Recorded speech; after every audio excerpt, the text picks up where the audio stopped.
جی ایک تو انہوں نے کہا کہ فطرہ کس پر ہوتا ہے؟ فطرہ اس پر ہوتا ہے جس کو عید کا دن ملے اور وہ بالغ ہو اور مالک نصاب ہو، اور اس کا نصاب وہی ہوتا ہے جو زکوٰۃ والا ہوتا ہے، لیکن بس فرق یہ ہوتا ہے کہ اس پہ سال گزرنا شرط ہوتا ہے، اس پہ سال گزرنا شرط نہیں ہے۔ اور مصارف بھی ایک جیسے مختلف ہاں اس کے؟ میں بتا رہا ہوں، تو اس کا مطلب یہ ہوا کہ جس کو جس کے پاس جو مالک نصاب ہے اسی پر صدقہ فطر واجب ہوتا ہے، لیکن اگر کوئی مالک نصاب نہیں ہے اور ادا کرے گا تو ادا ہو جائے گا، ٹھیک ہے۔ اور نابالغ بچے کے اوپر صدقہ فطر واجب نہیں ہوتا، اگر اس کے والد غنی ہیں تو ان کے اوپر واجب ہے کہ اپنے بچوں کا صدقہ فطر ادا کریں،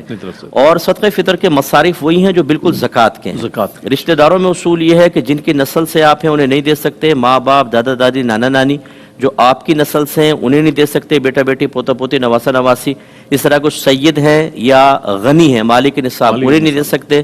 اسی طرح بیوی شوہر کو اور شوہر بیوی کو نہیں دے سکتے، باقی تمام رشتہ داروں کو دیا جا سکتا ہے۔ اور میرا پہلا سوال یہ ہے کہ اس سال صدقہ فطر کتنے روپے ہیں، اور دوسرا سوال یہ ہے کہ باہر کے ممالک والے اگر پاکستان میں صدقہ فطر دینا چاہیں تو کس حساب سے دیں گے، پاکستان یا غیر ملک کے مطابق؟ اور صدقہ فطر 320 روپے تقریباً رکھا ہے اس دفعہ گیہوں کے اعتبار سے اگر ہو، اور باہر والے جس ملک کے ہیں وہ اپنے گھر میں جو آٹا کھاتے ہیں 2 کلو گرام آٹے کی قیمت کا پہلے حساب کریں،